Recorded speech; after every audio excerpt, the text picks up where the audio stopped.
Kabanata 171. Talagang laking gulat ni Gerald nang isablig ni Sarah ang buong baso ng pulang alak kay Gerald. Nababaliw. Ang babaeng ito ay ganap na sira ang ulo. Sarah, ano ang nangyayari sa iyo? Kinakabahan na tanong ni Felicity dahil hindi niya alam na seryosong naiinggit si Sarah dahil sa kanya. Mabuti na ako, Felicity. Talagang hindi ako maganda sa pakiramdam ngayon. Kaya, babalik muna ako. Panipi, ni hindi na ginasto ni Sarah ang kanyang cellphone at pasimpleng lumabas ng silid matapos na agawin ang kanyang bag. Hindi niya rin maintindihan kung ano ang mali sa kanyang sarili. Si Brother Ordinary Man ay totoong napakalakas ngunit hindi niya rin alam ang tungkol sa pag-iral nito. Kaya, bakit siya nagselos dahil kay Brother Ordinary Man? Hindi alam ng lahat ito. Hindi nila alam kung ano ang hindi komportable na naramdaman ni Sarah kapag ang lahat ay nagsasalita tungkol sa kung paano ang crush ng ordinaryong tao kay Felicity. Ang mga kababaihan ay ipinanganak upang maging labis na naninibugho na mga nilalang. Mas maliwanag pa ito nang ang isang magandang babae ay nakaharap sa isa pang magandang babae. Sa makatuwid, kahit na siya ay galit, hindi siya maaaring magalit kay Felicity. Iyon ang dahilan kung bakit pinili niyang ilabas ang kanyang galit at pagkabigo sa nakalulungkot na haltak na ito, sa halip na si Gerald. Ano paman, hindi pa niya iginagalang o inangat ang tingin kay Gerald dati. Sa makatuwid, simpleng hindi niya pinansin si Gerald at umalis na. Gerald, lahat ng ito ang iyong kasalanan. Nagalit ka siguro kay Sarah at kaya nga aalis siya kanina. Nagsisisi talaga ako. Bakit kita pinayagan na sumama sa amin ngayon? Panipi, sambit ni Felicity habang malamig na tinitigan niya si Gerald. Si Gerald ay walang oras upang maabala tungkol sa Felicity. Nais niyang gumanti kay Sarah. Sa makatuwid, sumunod din siya sa suit at direktang lumabas ng silid. Iniisip niyang umalis pagkatapos niyang ibuhos ang pulang alak sa mukha niya at pinagalitan ang sarili nito ng ganito.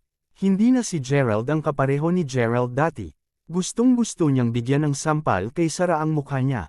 Gayunpaman, pagkatapos tumakbo sa labas ng silid upang habulin siya, ang figure ni Sarah ay wala kahit saan.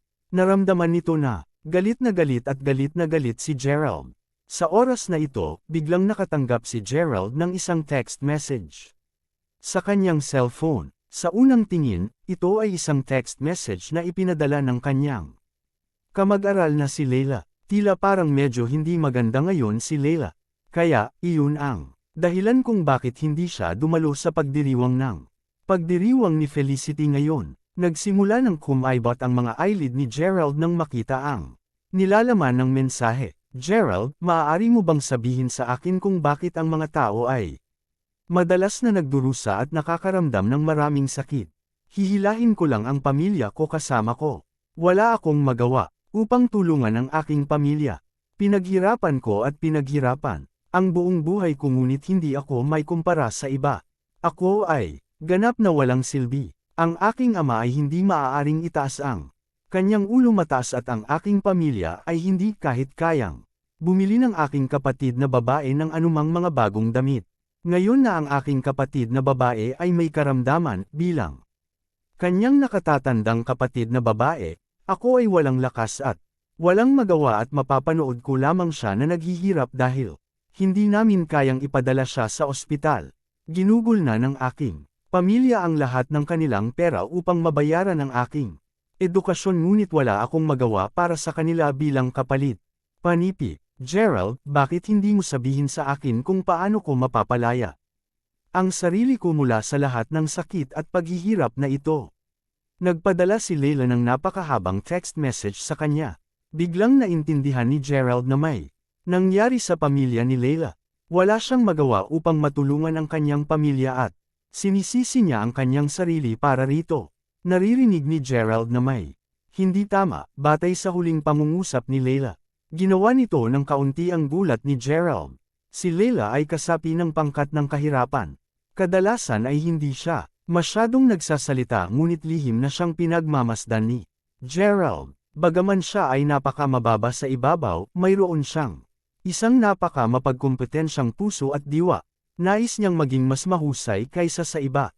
Bukod dito, nakikita niya na mas malaki ang kanyang hangarin at talagang gusto niyang mabuhay ng walang kabuluhan. Mas malakas pa ang ambisyon niya kumpara sa kanya. Gayunpaman, ang katotohanan ay madalas na napakalupit. Ang mas maraming pag-asa ng isang tao para sa isang bagay, mas maraming mangyayari na pumunta sa kabaligtaran. Sa makatuwid, ang nakalulungkot na problemang ito sa puso ni Leila ay mayroon ng higit sa isang o dalawa lamang na araw. Ngayon na, nagkasakit ang kanyang kapatid na babae, ang kanyang pamilya ay dapat na walang pera at wala rin siyang pera. Sa makatuwid, ito ay dapat na seryosong nasaktan ang kanyang pagpapahalaga sa sarili. Naintindihan ng mabuti ni Gerald ang pakiramdam na ito. Nag-aalala siyang may gagawa siyang isang kabobohan. Sa makatuwid, nagmamadaling sinabi ni Gerald, "Leila, nasaan ka? Nasa dormitory ka ba?" "Panipi, oo, nandito ako." Mabilis na tumugon si Leila. Napakakaunting mga tao na maaari niyang makipag-chat sa klase. Si Gerald ang pinaka nakakausap niya. Dahil hindi alam ni Gerald kung saan napunta ang live broadcast anchor na si Sarah, alam ni Gerald na tiyak na haharapin niya ang pangungutya ni Felicity at ng iba pa kung babalik siya ngayon. Gayunpaman, ayaw ilantad ni Gerald ang kanyang sariling pagkatao. Bagaman wala siyang napakalapit na relasyon kay Leila, pareho silang nagtatrabaho sa nagdaang 3 taon sapagkat lahat sila ay miyembro ng pangkat ng kahirapan. Sa makatuwid, hindi natiis ni Gerald na makita si Leila na patuloy na naghihirap tulad nito. Hindi siya bumalik sa silid at tumawag siya para sa isang taxi bago siya direktang tumungo sa dormitoryo ng mga batang babae at iparehistro ang kanyang pangalan sa tiyahin sa baba. Kabanata 172. Narating niya ang pintuan ng dormitoryo ni Leila. Gerald, si Leila, na umiyak hanggang sa mapula at namamaga ang mga mata, binuksan ang pinto. Halatang labis siyang nagulat nang makita niya si Gerald. "Leila, okay ka lang ba? Naparito ako upang makita ka." "Panipi," mabilis na sagot ni Gerald. "Ayos lang ako. Ayokong guluhin ka." Gayunpaman, nararamdaman ko na ang aking pag-iral sa mundong ito ay kalabisan at mahihila ko lamang ang maraming mga tao sa akin kung magpapatuloy ako sa pamumuhay sa mundong ito. "Panipi." Naupo si Leila sa gilid ng kanyang kama habang tinatakpan ang kanyang mga mata at nagsimulang umiyak ulit. "Anong kalokohan ang sinasabi mo, Leila? Sa totoo lang naging katulad ko rin kayo dati. Mula pa noong bata pa ako, sinabi sa akin ng aking ama na ang aking pamilya ay mahirap at may utang kaming mga tao. Ni hindi nakatapos ng high school ang kapatid ko at lumabas siya sa trabaho sa murang edad dahil sa akin. Ang aking kapatid na babae ay talagang napakatalino at napakahusay ng kanyang pag-aaral ngunit sumuko siya sa kanyang mga pagsusulit sa high school dahil sa akin." "Panipi." Nais ni Gerald na akitin si Leila. Marahil ay dahil sa pareho silang mahirap, hindi mapigilan ni Gerald na isipin ang kanyang nakaraan. Ito ay napatunayang napakabisa. Nahinto si Leila sa pag-iyak habang nakatingin kay Gerald. Nagpatuloy si Gerald sa pagsasalita. "Alam mo ba kung gaanong psikolohikal na presyon ang aking kinakaharap sa oras na iyon? Alam mo bang kung gaanong responsibilidad ang aking inaakibat sa aking mga balikat sa oras na iyon dahil inilagay sa akin ng aking pamilya ang lahat ng kanilang pag-asa. Iyon ang dahilan kung bakit pinilit kong mag-aral ng husto. Gusto kong tumayo ng husto upang hindi ako mapamura. Panipi, ngunit ano ang magagawa ko?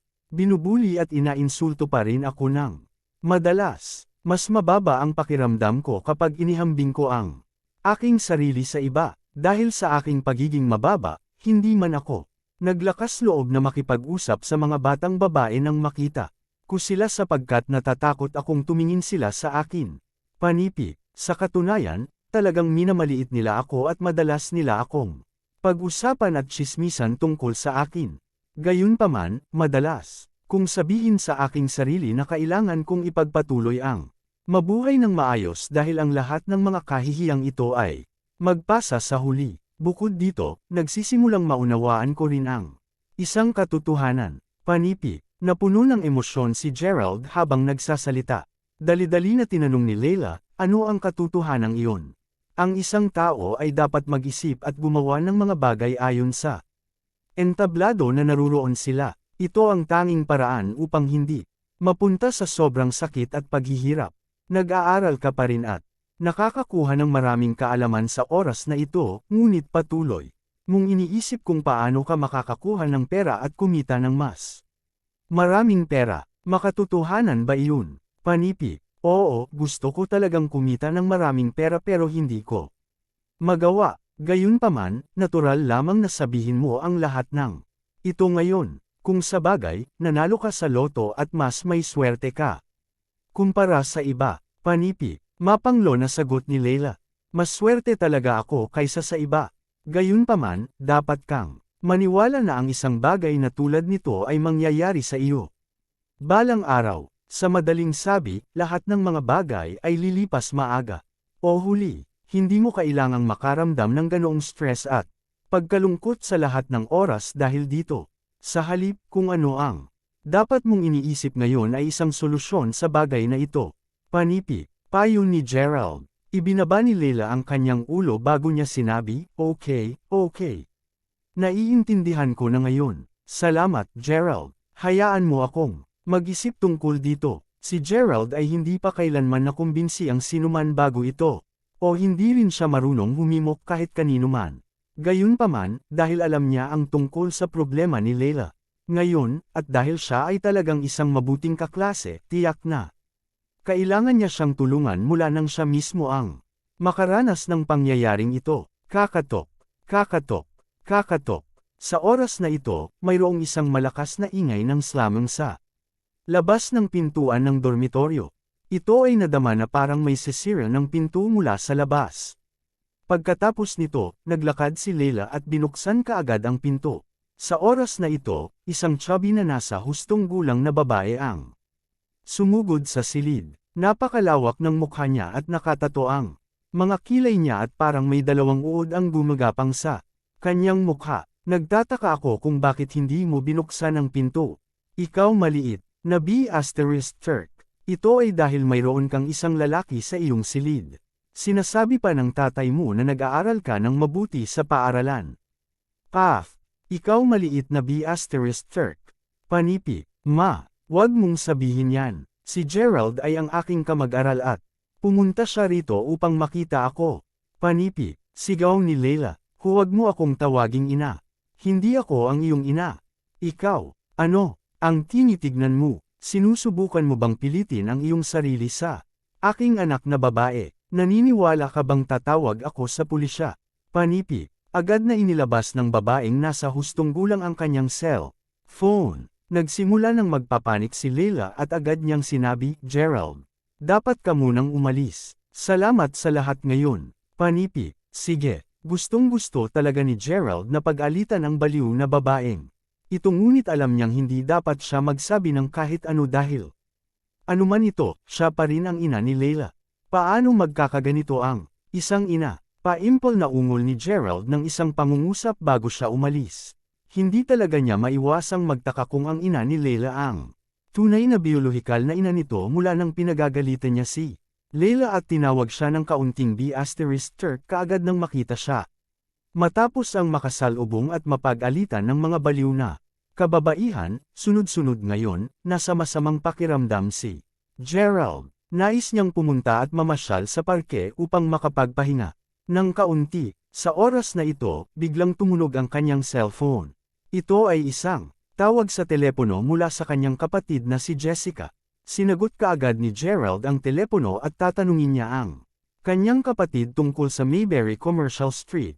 Hindi inaasahan, ang nerbiyos na boses ng kanyang kapatid na babae ay tumunog sa kabilang dulo ng linya sa sandaling nakakonekta ang tawag. Kapatid, may nangyari na hindi maganda. Ang iyong kapatid na babae ay napunta sa malaking kaguluhan. Panipi. Kabanata 173. Ate, anong malaking kaguluhan ang maaari mong makuha? Panipi. Nakaramdam ng labis na kaba si Gerald. Napakalapit at malalim ang naging relasyon niya sa kanyang kapatid. Si Gerald ay hindi nagsisinungaling kay Leila nang banggitin niya na ang kanyang kapatid na babae ay hindi kumuha ng eksaminasyon sa high school upang suportahan ang kanyang sariling edukasyon. Parehong mahirap ang magkakapatid sa oras na iyon. Sa makatuwid, ang kanyang kapatid na babae ay direktang umalis sa kanyang eksaminasyon sa high school ng direkta. Mayroon ding hindi mabilang na hindi malilimutang mga bagay na ginawa ng kanyang kapatid para sa kanya. Huwag mong banggitin, kuya. Dapat alam mo na ang ilan sa mahigpit at baluktot na mga patakaran na mayroon ng aming pamilya. Isa sa mga patakarang ito ay nagaano man karami ang iyong gagastos, kailangan mong itala ang talaan nito. Panipi, kahit na gumastos ka ng isang maliit na halaga tulad ng ilang milyon-milyong dolyar, lahat ng ito ay dapat maipakita sa mga tala ng pamilya. Hindi mo dapat itago ang anumang bagay mula sa pamilya. Pareho din ito para sa iyo. Ang lahat ng iyong paggasta sa iyong bank card ngayon ay lahat ay naitala sa talaan ng aming pamilya. Panipi, oo. Alam ko ito. Ito ay isang panuntunan ng pamilyang Crawford. Maaari kang gumastos ng mas maraming pera tulad ng mayroon ka at magagamit mo ang pera ng pamilya ayon sa gusto mo. Gayunpaman, hindi ka papayagang itago ang pera mula sa taong namamahala sa iyong pamilya. Sila ang tatay nila. Hindi rin sila pinapayagan na magtago ng anumang pera sa ilalim ng anumang iba pang mga pangalan. Ate, mayroon ka bang hindi na itala na pera? Tanong ni Gerald. Oo, di asterisk man ito. Ngayon ko lang nalaman ito. Nang makalabas ako, sa aking kahirapan, ginamit ko ang 15 milyong dolyar na ibinigay sa akin ni nanay para sa iba't ibang pagkonsumo. Isang araw, uminom ako ng sobra-sobra at gusto kong kumain ng isang prangkisa kaya hiniling ko sa aking katulong na bumili ng isa para sa akin. Panipi, di asterisk man it. Alam mo ba kung ano ang ginawa ng tulala? Binili niya ang franchise na ito ng higit sa ₱9 milyong. Ang franchise na iyon ay hindi popular sa oras na iyon ngunit pagkatapos ng maraming taon, biglang naging tanyag ang shop na iyon at kumita na ng higit sa $300 milyong ngayon.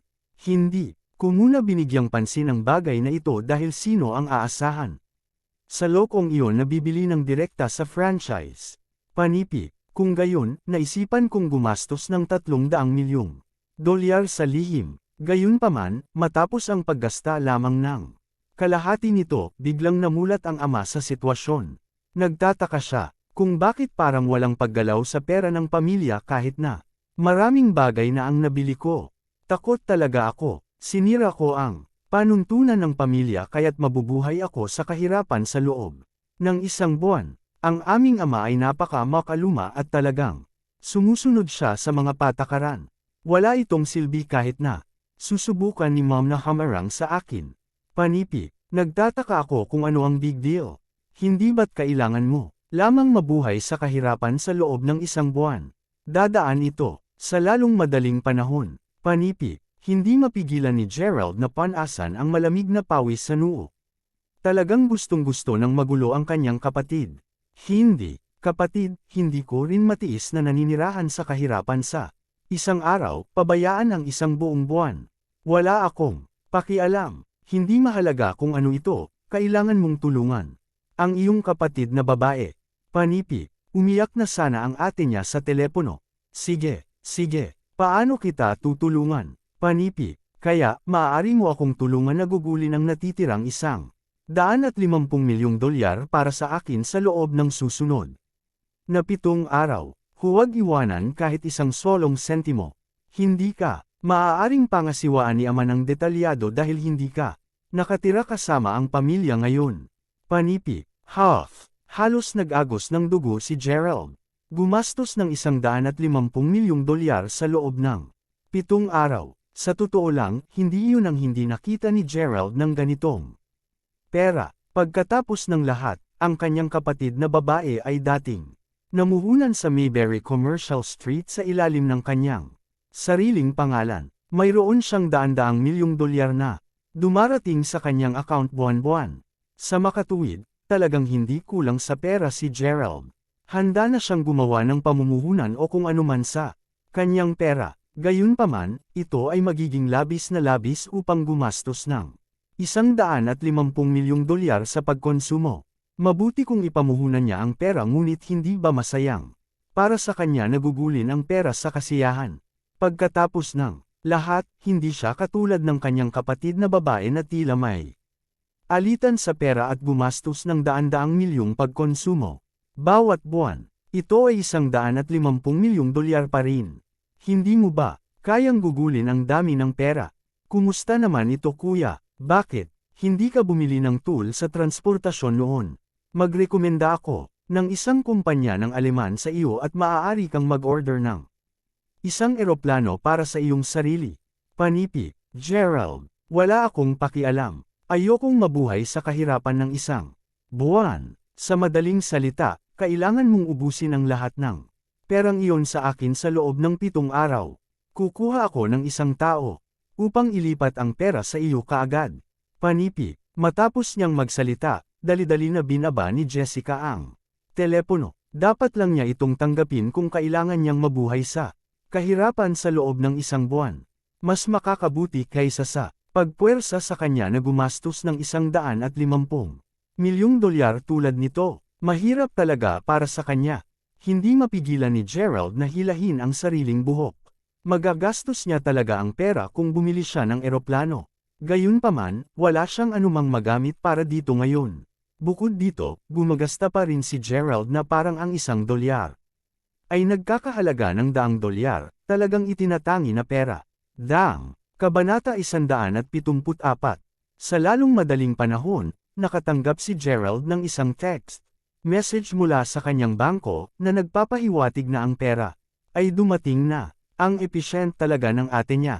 Ngunit paano niya gugugulin ang perang ito?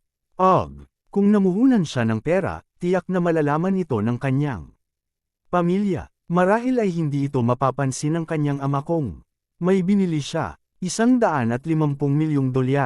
Ilan ang mga item na bibilhin niya noon? Nakaka-stress talaga ito. Sinampal ni Gerald ang sariling noo at wala na siyang balak maglakad-lakad pa. Sa makatuwid, nagpasya siyang bumalik sa kanyang dormitoryo upang humiga na lamang.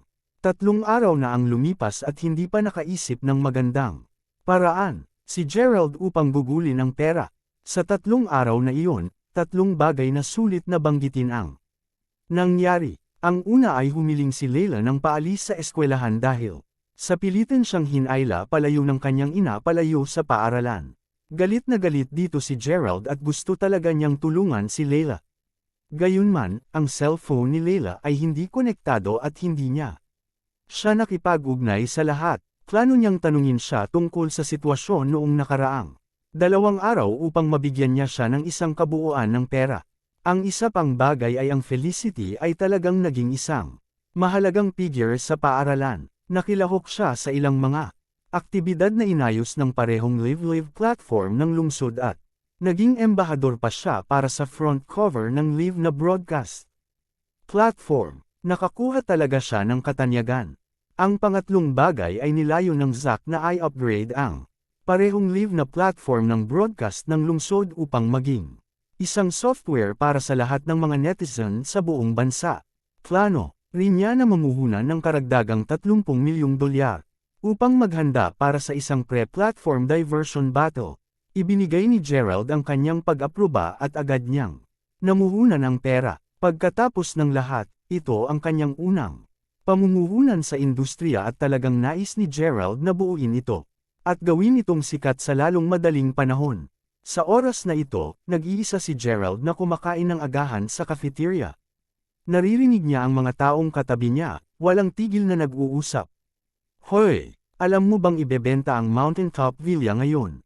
Ang orihinal na presyo ng villa ay $100 milyong ngunit ang presyo ng villa ay umakyat na sa $119 milyong ngayon. Panipi, ito ay araw ng eksibisyon ngunit sino ang bibili ng isang bahay na nagkakahalaga ng $119 milyong?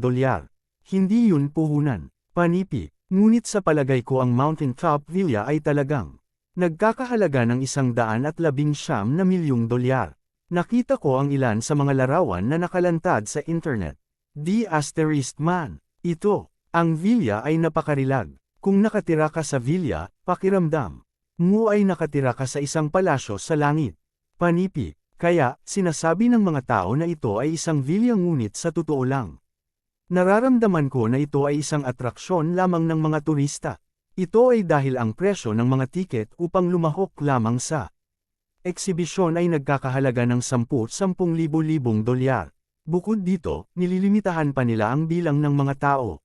Panipi, man it. Masyadong malupit iyon. Panipi, nakinig si Gerald habang ang mga tao na kumakain sa susunod na mesa ay nagpatuloy sa pakikipagchat at pagtalakay sa kanilang sarili. Sa oras na ito, biglang naalala ni Gerald na nangako na siya na pupunta at maglaro kasama si Yul sa eksibisyon para sa Mountain Top Villa ngayon. Sa oras na ito, biglang tumunog ang cellphone ni Gerald.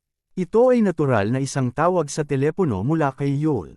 Kapatid, darating ako upang sunduin ka ngayon upang makapunta tayo at makilahok sa eksibisyon para sa Mountain Top Villa na magkasama. Nasa akin na ang tiket sa pagpasok mo.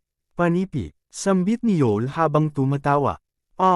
Hindi mo na ako kailangang kunin. Alam ko ang address. Para sa Mountain Top Villa. Pupunta ako doon ng mag-isa.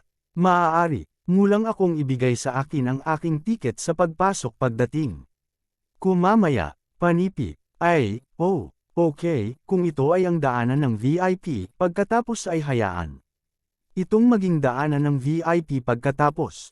Wala akong paki. Kailangan kong guluhin ka. Panipi, sige. Magpapasya ako kung nais kong bilhin ito pagkatapos tingnan ito. Kung ito ay talagang mabuti, pagkatapos ay nagpaplano akong bumili ng isang villa sa Mountain Top Villa.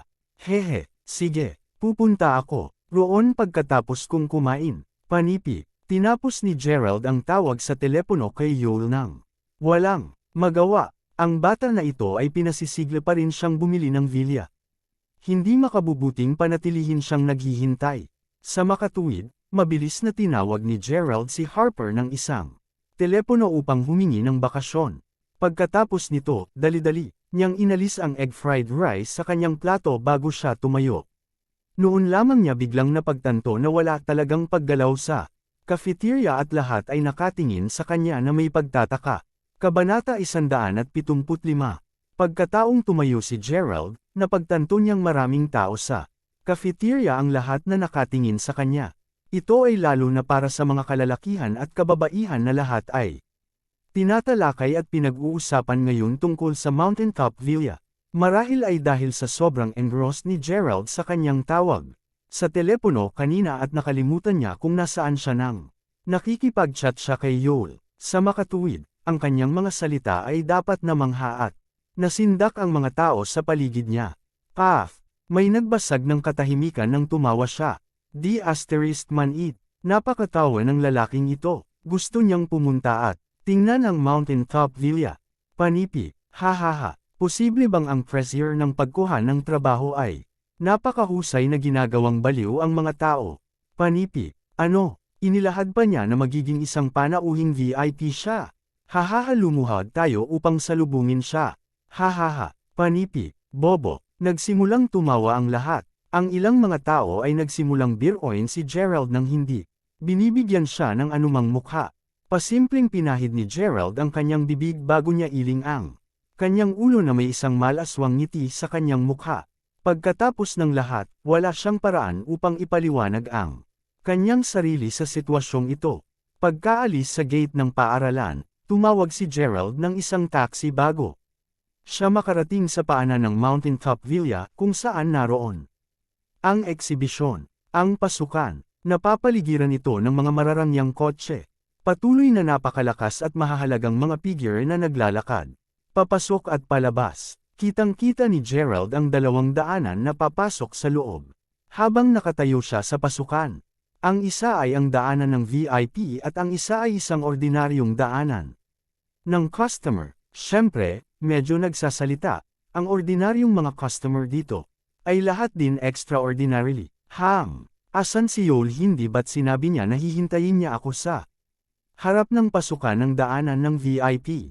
Panipi, hindi man makita ni Gerald si Yul. Mayroon bang ibang pasukan sa daanan ng VIP? Saglit na naisip ni Gerald ang sarili bago itinaas ang kanyang paa upang maglakad papasok sa exhibit hall. Gerald. Biglang sa sandaling ito, isang nagulat na babaeng boses ang tumunog mula sa likuran niya. Lumingon si Gerald at nakita niya ang isang babaeng nakasuot ng itim na uniforme. Siya ay may napakahusay na figure at napakagandang hitsura. Hindi mapigilan ni Gerald na mag-freeze sa lugar. Pinsan Rita. Hindi ba ito ang pangalawang pinsan ni Mila na si Rita? Siya ang sumusubok na pahirapan ang mga bagay sa kanya sa piging ng kaarawan ng lola ni Mila. Nang maglaon, maaalala ni Gerald na si Rita ay may isang napakakomplikadong ekspresyon ng kanyang mukha nang sa wakas ay nalaman niyang pagmamayari ang Lamborghini. Orihinal pagkatapos ng pangyayaring ito, naisip ni Gerald na hindi na niya muling makakasalubong si Rita sa lalong madaling panahon. Bukod dito, hindi pa tiyak ang nangyari kay Mila sa huli. Kapwa sila, nagkikita lamang paminsan-minsan upang kumain ng magkasama. Sa nakaraang 2 araw, gayunpaman, hindi talaga inaasahan ni Gerald na makikita niya muli si Rita, ilang araw lamang ang lumipas. Bukod dito, mayroon ding isang badge sa harap ng dibdib ni Rita. Disenyo ng direktor, Rita. D** man ito. Si Rita ang nagdisenyo ng Mountain Top Villa. Alam niya na si Rita ay napakakamangha-mangha, napakatalino sa pag-aaral, at sobrang lamig at mayabang. Gayunpaman, talagang hindi niya inaasahan na siya ay may kaya. Ilang taon na siya, 25 taong gulang pa lamang siya. Tila nasiyahan sa ekspresyon ni Gerald, mahinang ngumiti si Rita. Bago sinabi, hihihi, ngayon ang araw ng eksibisyon para sa Mountain Top Villa. Anong ginagawa mo dito? Narito ako upang, huwag sabihin sa akin na narito ka upang lumahok sa eksibisyon. Maaari mo lamang tingnan ito. Sa totoo lang masasabi ko sa iyo na, hindi mo kakayanin ang villa na ito. Alam ko na nanalo ka ng 10 milyong dolyar sa loterya at bumili ka ng isang mamahaling sports car para sa iyong sarili. Gayunpaman, hindi mo dapat iniisip ang tungkol sa pagbili ng villa na ito. Hindi ko alam kung magkano ang iyong natitirang pera, ngunit kung interesado kang bumili ng bahay, maaari akong magrekomenda ng ilang na ibinebenta sa mga regular na presyo sa iyo. Panipi, inayos na ni Rita ang frame ng kanyang salamin at malamig na nagsalita bago pa matapos ang pagsasalita ni Gerald. Oo, talagang nabigla si Rita nang makita niya ang marangyang sports car na nagkakahalaga ng 3 milyong dolyar noong nakaraang panahon. Noon pa man ay iniisip niya kung maaaring si Gerald ito. Bilang isang resulta, hindi. Si Gerald ay isang nakakaawa lamang na tao na nanalo sa loto. To think that she had so sorry and apologetic that day, dahil lang sa kanya. Ngayon na naisip niya ito, naramdaman niya na talaga siyang naging katawa-tawa. Sa araw na iyon, naisip niya ring makipagkompetensya sa pinsan niyang kapatid upang makamit ang pabor ni Gerald. Suka, suka, suka. Hanggang dito na lang ang ating kwento. Huwag kalimutan mag-like, share and follow for more story ng Ang Lihim na Mayaman.